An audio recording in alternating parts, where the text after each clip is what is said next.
On va parler d'un sujet palpitant, messieurs. Palpitant. Le cœur. On va parler des beaux-parents. Péléoetz, les beaux-parents. Puisque bientôt les fêtes, Bezrat Hashem, Igal. Au revoir. Voilà.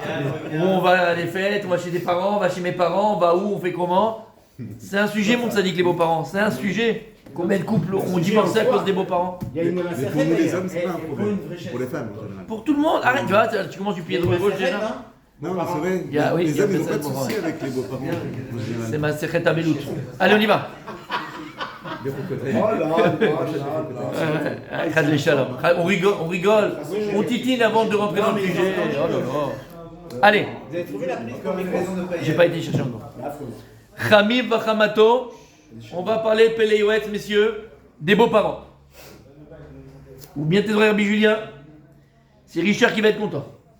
Yadoua Mahamar Abotenu Zal Bamidrash Teilim. C'est connu, Jean. Dans la Mechilta de Yitro. Qui? Et bien sûr, c'est Yitro. Le beau-père, c'est qui? C'est Yitro. Shechayav Adam, Païcha, Adam. Tout le monde. Birvot Chami Vechamato. Chacun est chayav, est obligé d'honorer son beau-père et sa belle-mère. Ça, c'est le point de base. Il n'y a pas, c'est pas mes parents, c'est pas mes trucs, c'est machin, c'est tes parents, va chez ta mère. En d'avoir casé. Chacun, tu te maries avec ta femme, tu te maries, tu te dois maintenant d'honorer ton beau-père et ta belle-mère. Ta femme, elle se marie avec toi, elle se doit d'honorer tes parents. Et c'est vice-versa, comme dirait la chanson. Veine. Kol Adam Zahir Bazé Mipne Shem Meshadlin, Oto Bidvarim, Kmo Sheose Alimo. Chaque homme a se comporter. Aval. Ikar HaKavod ou les Chabdam Bemotam. Ah, on arrive à ce qu'il y a de l'essentiel, c'est ça. Bon. Les Abad Léou. Je le disais, il y a un problème. Les Abad Léou Nachatroua Rashkacher Ose Alavi Vemo. Il dit, la même manière que tu dois de ton vivant honorer ta maman, tu dois honorer ta belle-mère. C'est-à-dire que de ton vivant, tu honorais ton père, tu honorais Belle-mère. ton beau-père. Beau-père, ouais. Mais il dit attention. Et là, c'est le plus important. Je comprends maintenant. Le principal kavod, le principal honneur que tu as donné à tes beaux-parents, c'est quand ils sont morts. Magnifique. C'est bien. Oui, il dit Amalika Kavod, la bigale. Elle est magnifique. Elle est magnifique. Respecté, ça, en tout cas. Là, on le fait. Ouais. Ah ouais. Alors ne prie pas avant pour que ça aille plus vite non plus. Hein. D'accord, ça c'est un problème. Ça. Oui, tu vas te mettre la mise comme il faut, Michel. Tu pries avant, allez, je vais faire la mise comme il faut, parce que le principal kavod que je donne aux parents, c'est quand ils sont plus là. Donc, hein Chaz Béchal. Alors on est comme ça. Amalika Kavod, on va dire qu'il faut les honorer, bien de leur vivant, Est-ce que ça comme a il a dit rapport avant. avec le cavode de la femme qui doit passer de ses parents à son mari? Mais c'est vice-versa, comme on a dit, c'est vice-versa, bien sûr. Aval, attends, alors qu'on a dit, Vada, que tu dois les honorer de leur vivant comme tu honorais ton père et ta mère. Ça, c'est vrai. Aval, il dit, le principal kavod que tu dois donner, c'est après 120 ans. Lama, la sot laem nachat ruach. Comme il ferait pour son père, pour ton père et ta mère. Tu as fait un Sefer Torah. Si ta femme, elle te demande, et tu as les moyens, bien sûr, tu dis, regarde, tu peux faire, viens, on fait un Sefer Torah pour mon père. Bon, elle parle de, d'accord, il a quitté ce monde-là, après 120 ans, et il dit, je vais faire un Sefer Torah pour mon père. Toi, tu viens, tu dis. Une mezouza, ça suffit pas une mezouza. C'est pas m'expliquer une mezouza. Ah, c'est faire Torah. Tu vois ce que je veux dire? Non. La même manière que tu ferais pour honorer la mémoire de tes parents, tu dois faire pour honorer la mémoire de tes beaux-parents. Et pareil, si tu as eu le mérite, par exemple, de construire un mikvé, quelle mitzvah? Tous les trempages là-bas d'une femme dans le mikvé. Péléoetz, page Resh Kei Rabbi Michael. Je répète, tu te dois d'honorer tes beaux-parents après leur mort, comme tu honorais tes parents. D'accord? Et pour après les chélotes pratiotes, c'est dans le bureau. On rejoint de 14h à 16h. Non, oui. T'as compris ou pas? Si t'as fait un mikvé, si t'as fait un mikvé pour tes parents, tu dois faire un mikvé pour, si t'as les moyens, bien sûr, entre guillemets, on a compris. Il faut que ce soit exactement les manières. Comme tu honorais tes parents pour que leur neshama puisse avoir une montée de monde en monde et d'accord, avoir une satisfaction dans le monde futur, dans le monde de l'Olam Haba. Alors pareil, tu dois faire pour tes beaux-parents. Est-ce que le pédophile il dit si ta femme le demande ou c'est pas lié à la... Non, c'est pas lié à la demande de la femme en fait. Ubiprat, imaylem banim, miyachusalem, meno. Il dit à plus haute raison, si maintenant, imagine tes beaux-parents, ils ont eu que des filles. Ils ont pas eu de garçons. Que des filles. C'est pas la même. Elles ont pas les mêmes mitzvot, les filles, que les garçons. Qui va faire le Kaddish? Tu dois faire le Qui va faire le Kaddish? Tu peux prendre Qui le va. Kaddish, le Et beau surtout, fils. en général, ça veut dire après la mort, les garçons, ils sont là pour voilà, faire des choses. Qui va faire s'il y a personne qui connaît? Toi, tu connais. À plus forte raison s'ils n'ont pas eu de garçons. Pour après continuer. Et si, Donc c'est au beau-fils de le faire le Kaddish. moi, dans mon cas, Il y a plein de questions là. Hein. non, mais moi, je Plein de pense- questions moi, sur ça. Dans ce cas-là, je peux faire Kaddish pour mon repère, mais je Bien sûr. grâce à Dieu. Tu demandes à tes parents la Je permission. demande à tes parents. Tu demandes la permission à tes parents. Tu dis, est-ce que voilà, il a personne à faire Kaddish? Est-ce que je peux faire Kaddish si ça ne dérange pas? En Il a général, pas les un parents. frère ou un truc comme ça. Il a un frère, mais bon. Il fait pas. En Israël, il y a que moi, tu vois. Il fait pas. Non, s'il y a quelqu'un qui fait, t'as pas besoin de faire. Non, c'est elle qui fait. S'il y a quelqu'un qui fait, t'as pas besoin de Ah, faire. c'est fait en France, c'est bon. Bien sûr, bien sûr. Veraou ilachus alehem lichabdam beyoter bechayam u'bimotam. Et donc, encore une fois, il dit le Rav, le Peléouet, il faut honorer tes beaux-parents de leur vivant et de leur mort, comme tu peux le faire. Au maximum de ce que tu peux faire. Ubazé itnachamu al she'en lahem banim, veitnu hoda al chelkam. Ukshehachatanim tovim. Quand, Baruch Hashem, les gendres, ce sont des bons gendres, Rabbi Julien. Az benatan adifa leu mibne.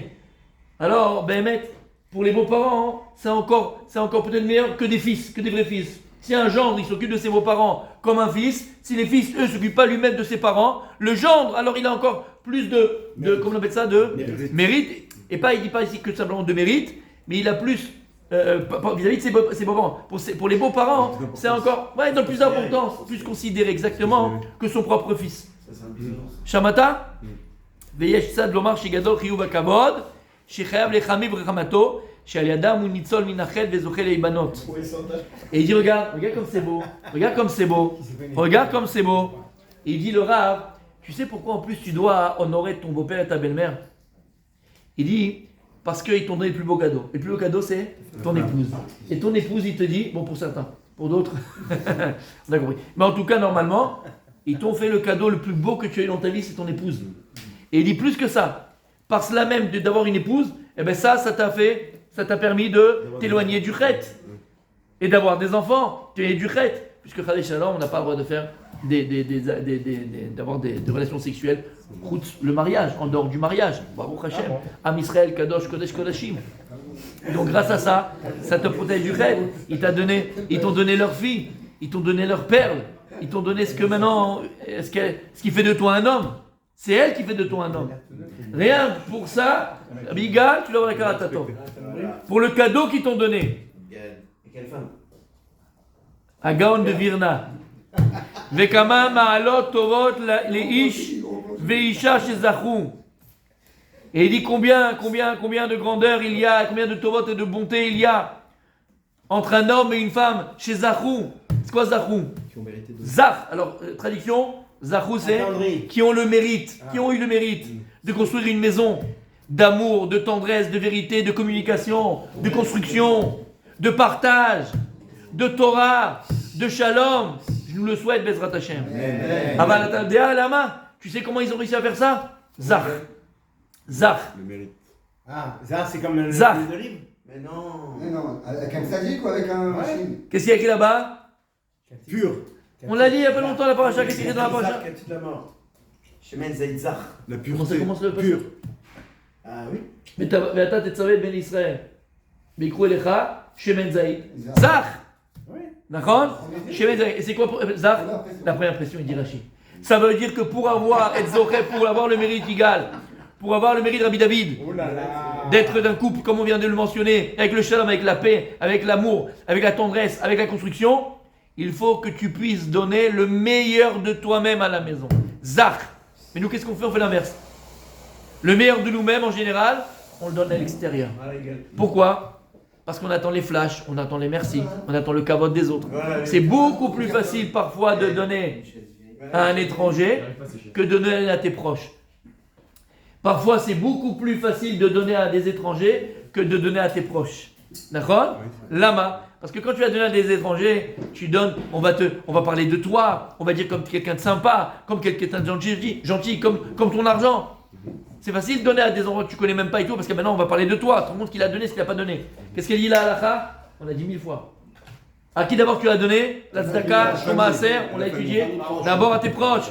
Si tu sais que ton frère il n'a pas à manger de son frigidaire, il est vide, tu vas donner à ton frère d'abord. Évidemment. Et ainsi de suite, ton frère, ta soeur, ta famille quoi.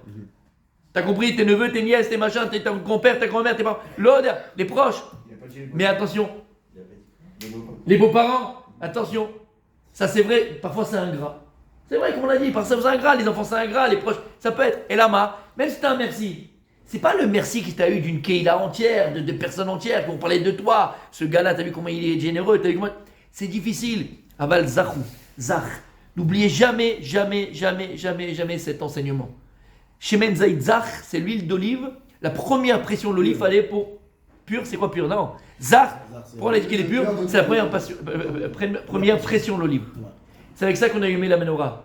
C'est Imatarotse la adlik, si tu veux allumer l'amour dans ton couple, si tu veux allumer l'amitié dans une relation, si tu veux, dans toutes ces relations-là, dans ces choses-là, il faut que tu donnes le meilleur de toi. D'abord à la maison, d'abord avec ta femme, d'abord avec tes enfants. On a tous tendance à s'éparpiller et donner le meilleur de nous à l'extérieur. Et on termine pour aujourd'hui. Vekama yegiot, vekama tirchot.